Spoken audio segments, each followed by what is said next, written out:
Pemirsa, BMKG memprediksi musim kemarau di Indonesia mulai terjadi sejak Juni 2026. Namun puncaknya terjadi pada bulan Agustus dan September 2026 di sebagian besar wilayah Indonesia.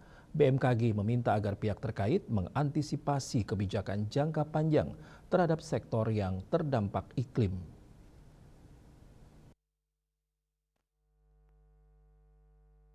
BMKG meminta agar pihak terkait mengantisipasi kebijakan jangka panjang terhadap sektor yang terdampak iklim.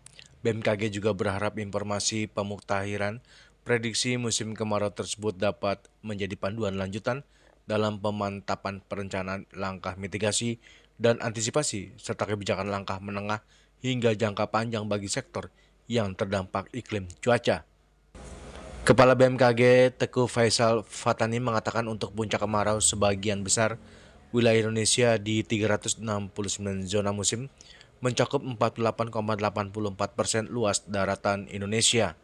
Adapun wilayah yang diprediksi mengalami puncak musim kemarau pada bulan Juni diantaranya sebagian Sumatera, sebagian kecil Kalimantan, sebagian kecil Jawa, Nusa Tenggara Timur bagian selatan, Sulawesi Barat bagian utara, Sulawesi Tengah bagian barat, sebagian kecil Maluku, Papua Barat Daya bagian selatan, Papua Barat bagian tengah, Papua bagian timur.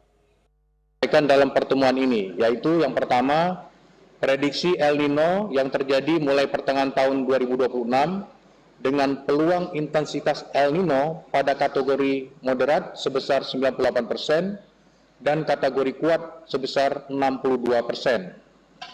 Selanjutnya, awal musim kemarau. Awal musim kemarau tahun 2026 terjadi secara bertahap. Dalam waktu terdekat, awal musim kemarau terjadi pada bulan Juni 2026, yaitu di 198 zona musim dari 699 zona musim yang kita miliki di Indonesia, yang mencakup 31,6% luas daratan Indonesia. Dan pada Juli tahun 2026, pada 66 zona musim mencakup 7,26% luas daratan Indonesia. Yang ketiga adalah akan disampaikan perbandingan awal musim kemarau, yaitu awal musim kemarau di sebagian besar wilayah Indonesia diprediksi datang lebih awal atau maju, yaitu di 308 zona musim yang mencakup 39,77% luas daratan Indonesia. Dan yang datangnya sama. Sedangkan wilayah yang diprediksi memasuki puncak musim kemarau pada bulan Agustus terjadi di Sumatera bagian tengah, sebagian besar Jawa, Bali, Nusa Tenggara Timur, sebagian Nusa Tenggara Timur, sebagian Kalimantan, sebagian Sulawesi, sebagian Maluku, Maluku Utara bagian selatan, dan sebagian besar Pulau Papua. Dari Jakarta, Juli Swata dan Ketut Sumadia melaporkan.